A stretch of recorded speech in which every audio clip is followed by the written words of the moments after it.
మీరు హామీ ఇవ్వండి, నెరవేర్చే బాధ్యత నాది. ఏదులాపురం మున్సిపాలిటీ కాంగ్రెస్ పార్టీ అభ్యర్థుల సమావేశంలో మంత్రి పొంగులేటి.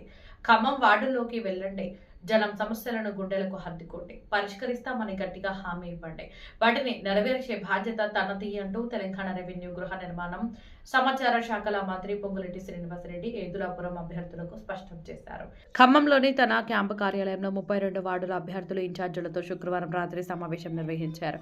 ఈ సందర్భంగా వార్డుల వారీగా సమావేశం నిర్వహించిన మంత్రి మాట్లాడుతూ మున్సిపల్ చైర్మన్ పీఠాన్ని కాంగ్రెస్ కైవసం చేసుకుంటే ఏదులాపురం రూపురేఖలను మారుస్తానని మంత్రి చెప్పారు.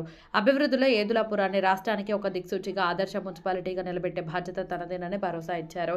నియోజకవర్గ అభివృద్ధిలో ఏదులాపురాన్ని అగ్రస్థానంలో నిలిపేందుకు తన వంతు కృషి చేస్తానని ఆయన స్పష్టం చేశారు. ప్రచారంలో భాగంగా ప్రతి వార్డుల్లోనూ తాను స్వయంగా పర్యటించి ప్రచారం నిర్వహిస్తానని వెల్లడించారు. ప్రత్యర్థుల ఎత్తుగడలను చిత్తు చేస్తూ దూకుడుగా ముందుకు సాగాలని పిలుపునిచ్చారు. వార్డు, జోనల్ ఇన్ఛార్జీలు, అభ్యర్థుల సమన్వయంతో ప్రతి ఓటరును కలిసి కాంగ్రెస్ వైపు తిప్పుకోవాలని మంత్రి సూచించారు. ప్రభుత్వం చేస్తున్న సంక్షేమ ఫలాలను వివరిస్తూనే అభివృద్ధి పట్ల వారికున్న నిబద్ధతను చాటి చెప్పాలన్నారు. ఏదులాపురం మున్సిపాలిటీని కాంగ్రెస్ కైవసం చేసుకోవడమే ఏకైక లక్ష్యంగా ప్రతి కార్యకర్త ఒక సైనికుడిలా పనిచేయాలని మంత్రి పొంగులేటి దిశానిర్దేశం చేశారు.